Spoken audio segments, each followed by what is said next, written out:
வணக்கம். தமிழாளி தொலைக்காட்சி செய்திகள் வாசிப்பவர் கமலா ஜெகதீஸ்வரன். முதலில் தலைப்புச் செய்திகள். இலங்கையின் முக்கிய வங்கியில் பாரிய உள்மோசடி, பொதுமக்களுக்கு இலங்கை மத்திய வங்கியின் அறிவுறுத்தல். நடுக்கடலில் அமெரிக்கா கைப்பற்றிய ஈரானிய கப்பல் உடனடியாக விடுவிக்க வேண்டுமென ஈரான் அழைப்பு. இலங்கையின் பாடசாலை கல்வி பெறாதவர்களின் எண்ணிக்கையில் ஏற்பட்டுள்ள ஆபத்து. இன்று பல பகுதிகளில் 100 மில்லிமீட்டருக்கும் அதிகமான மழை. மாகாண சபை தெரிவு குழு கூட்டம் திடீரென ஒத்திவைப்பு, மனோ குற்றச்சாட்டு. ஈரான் ஒப்பந்தம் ஒபாமாவின் அணு ஆயுத ஒப்பந்தத்தை விட சிறப்பாக இருக்கும், ட்ரம்ப் தெரிவிப்பு. ஹோர்முஸ் ஜலசந்தி விவகாரம் முதல் முறையாக சீனாவிடமிருந்து வந்த கருத்து. கனடாவில் 2 வயது சிறுவனை சித்திரவதை செய்தவருக்கு தண்டனை. கட்டாரில் வெளிநாட்டு விமான சேவைகள் ஆரம்பம். அமெரிக்காவை மிரட்டும் ஈரானின் எச்சரிக்கை, போர்க்களத்தில் புதிய வியூகங்களை காட்டுவோம். இனி தொடர்கிறது விரிவான செய்திகள்.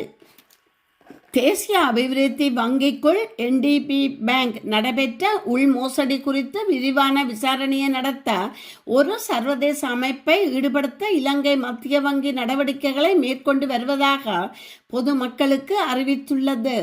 இலங்கை மத்திய வங்கியின் அறிவுறுத்தல்களின்படி வெளிநாட்டு நிபுணர்களை கொண்ட ஒரு முன்னணி சர்வதேச அமைப்பு இந்த விசாரணைக்காக ஈடுபடுத்த உள்ளதாக தெரிவிக்கப்பட்டுள்ளது. தேசிய அபிவிருத்தி வங்கியில் நிகழ்ந்த உள்மோசடி குறித்து இலங்கை மத்திய வங்கி தினசரி அடிப்படையில் உன்னிப்பாக கண்காணித்து வருவதாகவும் குறிப்பிடப்பட்டுள்ளது. குறித்த விசாரணை விரைவில் ஆரம்பிக்கப்பட உள்ளதுடன் விசாரணை முன்னேற்றம் மற்றும் இறுதி அறிக்கை ஆகியவை நேரடியாக இலங்கை மத்திய வங்கிக்கு சமர்ப்பிக்கப்படும் என்றும் தெரிவித்துள்ளது. அதே சமயம் அடையாளம் காணப்பட்ட குறைபாடுகளை சரி செய்வதில் சிறப்பு கவனம் செலுத்தி தேசிய அபிவிருத்தி வங்கியின் NDB பேங்க் உள் கட்டுப்பாடு மற்றும் ஆளுகை செயல்முறைகளை வலுப்படுத்த அவசர நடவடிக்கைகளை எடுக்குமாறு இலங்கை மத்திய வங்கி அறிவுறுத்தியுள்ளது. இலங்கை மத்திய வங்கி தேசிய அபிவிருத்தி வங்கியின் நிர்வாகத்துடனும் பிற தொடர்புடைய பங்குதாரர்களுடனும் நெருக்கமாகவும் தொடர்ச்சியாகவும் பணியாற்றி வருகிறது. மேலும் வைப்பாளர்களின் உரிமைகளை பாதுகாக்கவும் நிதி அமைப்பின் ஸ்திரத்தன்மையை உறுதிப்படுத்தவும் தேவைப்பட்டால் மேலதிக நடவடிக்கைகளை எடுக்க தயாராக உள்ளதாகவும் அறிவித்துள்ளது. தேசிய அபிவிருத்தி வங்கியில் நடந்த இந்த சம்பவத்தின் விளைவாக ஏனைய ஒழுங்குபடுத்தப்பட்ட நிதி நிறுவனங்கள் இழப்புகளை சந்தித்துள்ளன என்பதற்கு எந்த ஆதாரமும் இல்லை என்றும் போலியான அறிக்கைகளால் பொதுமக்களை தவறாக வழிநடத்தப்பட வேண்டாம் என்றும் இலங்கை மத்திய வங்கி கேட்டுக்கொள்கிறது. அமெரிக்கா படைகளால் ஈரானிய சரக்கு கப்பலான தௌஸ்கா கைப்பற்றப்பட்டதை ஈரான் வெளியுறவு அமைச்சகம் கண்டித்துள்ளது. ஈரானிய கப்பல் அதன் மாலுமிகள், பணியாளர்கள் மற்றும் அவர்களது குடும்பத்தினரை உடனடியாக விடுவிக்க வேண்டும் என்று இன்று வெளியிடப்பட்ட ஒரு அறிக்கையில் அழைப்பு விடுத்துள்ளது. ஓமான் வளைகுடாவில் அமெரிக்கா கடற்படை தடையை மீறிச் செல்ல முயன்ற ஈரானிய கொடி கொண்ட கப்பல் மீது அமெரிக்கா கடற்படை ஞாயிற்றுக்கிழமை துப்பாக்கிச் சூடு நடத்தி அதை கைப்பற்றியதாக அமெரிக்கா ஜனாதிபதி டொனால்ட் ட்ரம்ப் தெரிவித்துள்ளார். இராணுவத்தால் வெளியிடப்பட்ட காணொளி காட்சிகளில் ஒரு ஏவுகணை தகர்ப்பு கப்பல் அந்த கப்பல் மீது துப்பாக்கிச் சூடு நடத்துவதும் கடற்படை வீரர்கள் ஹெலிகாப்டர்களில் இருந்து கயிறுகள் மூலம் அதன் தளத்துக்கு இறங்குவதும் காட்டப்பட்டுள்ளது. இன்று வெளியிடப்பட்ட தனது அறிக்கையில் வெளியுறவு அமைச்சகம் மிகவும் ஆபத்தானது மற்றும் குற்றவியல் தன்மை கொண்டது என்று குறிப்பிடப்பட்டதுடன் இந்த கப்பல் கைப்பற்றப்பட்டதற்கு பதிலடி கொடுப்பதாக ஈரான் முன்னதாக சூளுரைத்திருந்தது. சரக்கின் மதிப்பு மில்லியன்கள் என்று அது கூறியது. ஆனால் அது என்ன சரக்கு என்பதை குறிப்பிடவில்லை. ஈரானின் தேசிய நலன்களையும் பாதுகாப்பையும் காக்கவும் அதன் குடிமக்களின் உரிமைகளையும் கண்ணியத்தையும் பேணவும் இஸ்லாமிய ஈரான் குடியரசு தனது அனைத்து திறன்களையும் பயன்படுத்தும் என்பதில் எந்தவித சந்தேகமும் இல்லை என்று அந்த அறிக்கையில் குறிப்பிடப்பட்டுள்ளது. பிராந்தியத்தில் மேலும் பதற்றம் அதிகரித்தால் அதற்கான முழு பொறுப்பும் அமெரிக்காவையே சாரும் என்பதும் தெளிவாகிறது. கப்பலில் எத்தனை பேர் இருந்தனர் என்பதும் அவர்கள் ஈரானியர்களா என்பதும் தெளிவாக தெரியவில்லை எனவும் சர்வதேச ஊடகங்கள் தகவல் வெளியிட்டுள்ளன. நியூசிலாந்தின் வடக்கு தீவை வையானு புயல் தாக்கியுள்ளது. மணிக்கு 140 கிலோமீட்டர் வேகத்தில் பலத்த காற்று வீசியபடி அங்கு கனமழை பெய்தது. இதனால் பார்க்வோர்த் நகரில் உள்ள மௌராகி ஆற்றில் வெள்ளம் பெருக்கெடுத்தோடி வீடுகள், வீதிகள் மற்றும் குடியிருப்பு பகுதிகளுக்குள் வெள்ளம் பூந்தது. வடக்கு தீவின் பக்காட்டேன் பகுதியில் 270 வீடுகளில் இருந்த 2500 பேர் பாதுகாப்பான இடங்களுக்கு வெளியேற்றப்பட்டனர். 500 வீடுகளில் மின்சாரம் துண்டிக்கப்பட்டது. வெள்ளம் காரணமாக பல முக்கிய நெடுஞ்சாலைகள் மூடப்பட்டுள்ளன. ஏர் நியூசிலாந்து நிறுவனம் 90 விமான சேவைகள் ரத்து செய்துள்ளது. பங்காரே, பார்னார்த் மற்றும் பே ஆப் பிளேண்டி ஆகிய பகுதிகளில் அவசர நிலை பிரகடனப்படுத்தப்பட்டுள்ளது. புயல் தற்போது தெற்கு நோக்கி நகர்ந்து ஹாக்ஸ் பே வழியாக கரையை கடக்கும் என்று எதிர்பார்க்கப்படுகிறது. புயல் மற்றும் கனமழைக்கு 5 பேர் உயிரிழந்தனர். மாயமான 11 பேரை தேடி வருவதாக சர்வதேச ஊடகங்கள் தெரிவிக்கின்றன. மாகாண சபை தேர்தல் தொடர்பாக ஆராய்வதற்காக நாளை 21ஆம் தேதி நடைபெறவிருந்த நாடாளுமன்ற தெரிவுக்குழு கூட்டம் திகதி குறிப்பிடாமல் திடீரென ஒத்திவைக்கப்பட்டுள்ளது. எல்லை மீள் நிர்ணய ஆணைக்குழு மற்றும் சட்டமா அதிபர் திணைக்கள அதிகாரிகள் முக்கிய ஆவணங்களுடன் அடுத்த கூட்டத்தில் கலந்து கொள்ள வேண்டும் என கடந்த கூட்டத்தில் தீர்மானிக்கப்பட்டிருந்தது. இவ்வாறானதொரு முக்கியத்துவம் வாய்ந்த சூழலிலேயே இந்த கூட்டம் ஒத்திவைக்கப்பட்டுள்ளது. இந்த ஒத்திவைப்பு குறித்து தமிழ் முற்போக்கு கூட்டணியின் தலைவரும் தெரிவு குழு உறுப்பினருமான மனோ கணேசன் எம்பி தனது கடும் அதிருப்தியை வெளியிட்டுள்ளார். மாகாண சபை தேர்தலை நடத்துவது தொடர்பாக இந்த அரசு எந்தவித அக்கறையுமின்றி செயல்படுகிறது. நாளை நடைபெறவிருந்த தெரிவுக்குழு கூட்டம் திடீரென ஒத்திவைக்கப்பட்டிருப்பது மாகாண சபை தொடர்பாக அரசிடம் நிலவும் அசமந்த போக்கின் அப்பட்டமான வெளிப்பாடாகும் என்று சாடினார். மாகாண சபை தேர்தல் நீண்ட காலமாக தாமதிக்கப்பட்டு வரும் நிலையில் திருக்குழுவின் இந்த தீர்மானம் அரசியல் வட்டாரங்களில் மீண்டும் விவாதத்தை ஏற்படுத்தியுள்ளது. அமெரிக்க ஜனாதிபதி டொனால்ட் ட்ரம்ப் ஈரான் அணுசக்தி ஒப்பந்தம் மீதான தனது விமர்சனத்தை மேலும் தீவிரப்படுத்தியுள்ளார். தனது நிர்வாகத்தின் கீழ் எட்டப்படும் எந்த ஒரு புதிய ஒப்பந்தமும் கூட்டு விரிவான செயல் திட்டத்தை JCPOA விட மிகவும் சிறந்ததாக இருக்கும் என்றும் உலக பாதுகாப்பை உறுதி செய்யும் என்றும் அவர் திட்டவட்டமாக கூறினார். ட்ரூத் சோஷியல் தளத்தில் பதிவிட்ட ட்ரம்ப், நாம் ஈரானுடன் செய்து கொள்ளும் இந்த ஒப்பந்தம் பராக் ஒபாமா மற்றும் ஸ்லீப்பி ஜோ பைடன் ஆகியோரால் எழுதப்பட்டு நமது நாட்டின் பாதுகாப்பு சம்பந்தமாக இதுவரை செய்யப்பட்ட மிக மோசமான ஒப்பந்தங்களில் ஒன்றான பொதுவாக ஈரான் அணு ஒப்பந்தம் என்று குறிப்பிடப்படும் JCPOA விட மிக சிறந்ததாக இருக்கும்.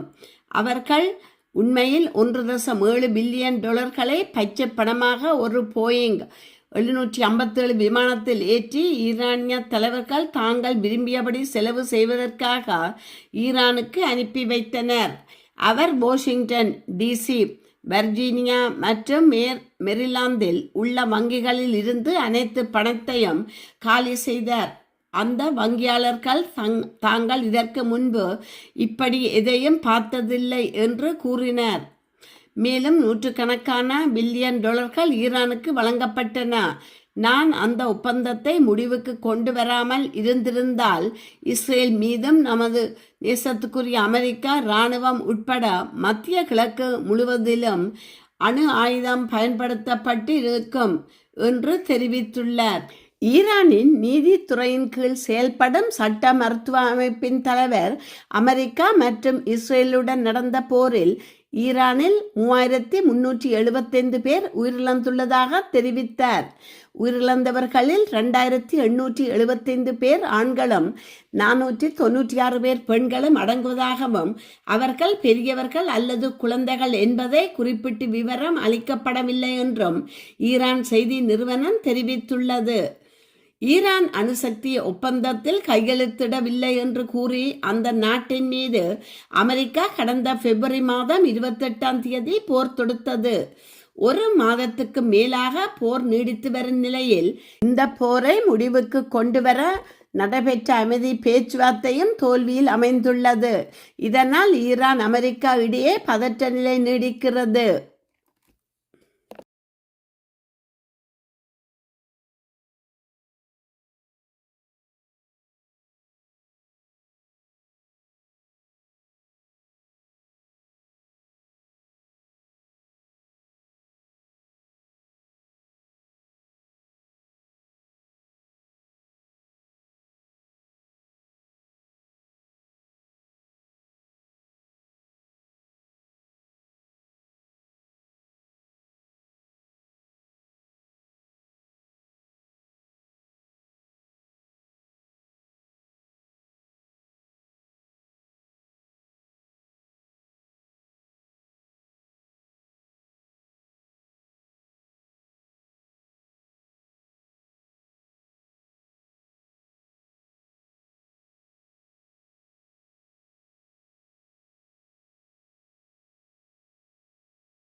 ஹோர்மோஸ் நீரிணை வழியாக நுழைய முயலும் அல்லது வெளியேற முயலும் அனைத்து கப்பல்களையும் அமெரிக்கா முற்றுகையிடப் போவதாக அமெரிக்கா ஜனாதிபதி டொனால்ட் ட்ரம்ப் எச்சரித்துள்ளார். தான் பயன்படுத்தும் ட்ரூத் சோஷியல் சமூக வலைத்தளத்தில் வெளியிட்ட பதிவில் சமீபத்திய பேச்சுவார்த்தைகள் சாதகமாக நடந்தாலும் முக்கியமான அணுசக்தி தொடர்பான விடயத்தில் உடன்பாடு எட்டப்படவில்லை என்று அவர் குறிப்பிட்டார். மேலும் கடல் போக்குவரத்து சுதந்திரம் குறித்து எதிர்காலத்தில் ஒப்பந்தம் ஏற்படலாம் என தெரிவித்த அவர் ஹோர்மோஸ் பகுதியில் பாதுகாப்பு சிக்கல்கள் இருப்பதாகவும் குறிப்பாக கன்னிவெடிகள் இருப்பதற்கான அபாயத்தை மறுக்க முடியாது என்றும் கூறினார். இதற்கான ஈரான் மீது அவர் மறைமுகமாக குற்றச்சாட்டு முன்வைத்துள்ளார். அதே நேரத்தில் சர்வதேச கடற்பரப்பில் இயங்கும் சில கப்பல்கள் ஈரானுக்கு கட்டணம் செலுத்துகின்றன என்ற தகவல்களை தொடர்ந்து அவற்றை தேடி தடுத்து நிறுத்த அமெரிக்கா கடற்படைக்கு உத்தரவிட்டுள்ளதாக அவர் தெரிவித்துள்ளார். மேலும் ஹோர்மோஸ் நீரிணையில் பாதிக்கப்பட்டிருக்கக்கூடிய கன்னிவெடிகளை அகற்றும் நடவடிக்கைகளும் ஆரம்பிக்கப்பட உள்ளதாக அவர் குறிப்பிட்டுள்ளார். சட்டவிரோத கட்டண முறைகள் மூலம் பயணம் கொள்ளும் கப்பல்களுக்கு பாதுகாப்பு உறுதி செய்யப்பட மாட்டாது என்றும் அமெரிக்கா அல்லது அமைதியான கப்பல்களுக்கு எதிராக ஏதேனும் தாக்கல் நடத்தப்பட்டால் கடுமையான பதிலடி வழங்கப்படும் என்றும் அவர் எச்சரித்தார். இது பாதுகாப்பு நடவடிக்கைகள் விரைவில் அமலுக்கு வரும் எனவும் அவர் தனது பதிவில் தெரிவித்துள்ளார்.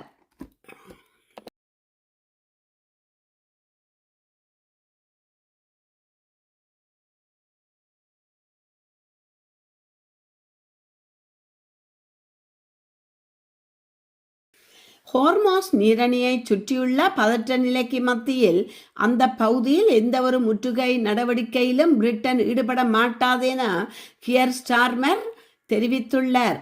வெளியிட்டுள்ள குறிப்பில் கடல் போக்குவரத்து சுதந்திரத்தை பாதுகாக்கும் நோக்கில் பிரான்ஸ் மற்றும் ஸ்பெயின் உள்ளிட்ட கூட்டாளி நாடுகளுடன் இணைந்து விரைவாக ஒரு விரிவான கூட்டணியை உருவாக்கும் பணியில் ஈடுபட்டு வருவதாக அவர் குறிப்பிட்டுள்ளார். மேலும் மற்ற நாடுகள் தங்கள் விவகாரங்களை எவ்வாறு நிர்வகிக்க வேண்டும் என்பதை அமெரிக்கா தீர்மானிக்க முடியாது என்றும் அவர் வலியுறுத்தியுள்ளார். ஹோர்மோஸ் நீரிணையை மையமாக கொண்டுள்ள சர்வதேச பதற்ற நிலைக்கிடையே பிரிட்டனின் இந்த நிலைப்பாடு கவனிக்கத்தக்க ஒன்றாக பார்க்கப்படுகிறது.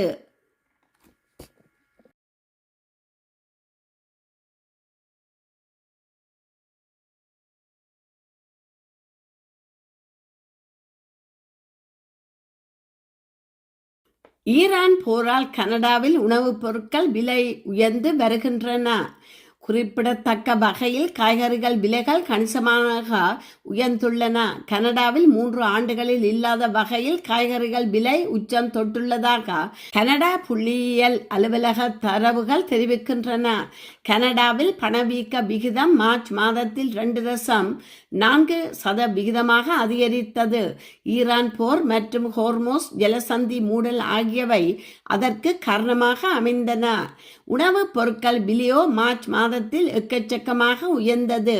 பிப்ரவரி மாதத்தில் கடைகளில் வாங்கப்படும் உணவுப் பொருட்கள் விலை 4.1% உயர்ந்த நிலையில் மார்ச் மாதத்திலோ 4.4% உயர்ந்தன. அதிகபட்சமாக காய்கறிகள் விலை மார்ச் மாதத்தில் 7.8% உயர்ந்துள்ளது.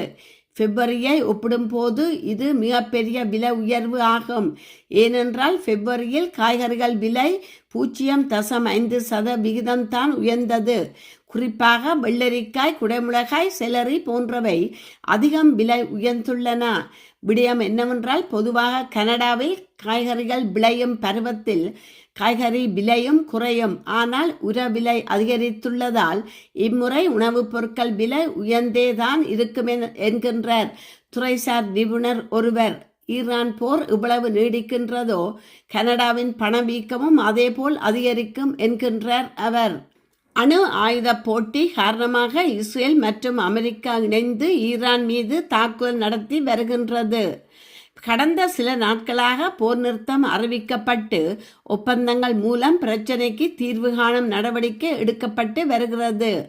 அமெரிக்கா, இஸ்ரேல் மற்றும் ஈரான் இடையே பேச்சுவார்த்தை நடைபெற இருக்கும் நிலையில் 2 வார கால போர் நிறுத்தம் முடியும் முன்னதாகவே அமெரிக்கா மற்றும் இஸ்ரேலுடன் மீண்டும் போர் மூண்டால் தெஹ்ரானிடம் புதிய வியூகங்கள் உள்ளன என ஈரானின் நாடாளுமன்ற சபாநாயகர் எச்சரிக்கை விடுத்துள்ளதாக தகவல் வெளியாகி உள்ளது.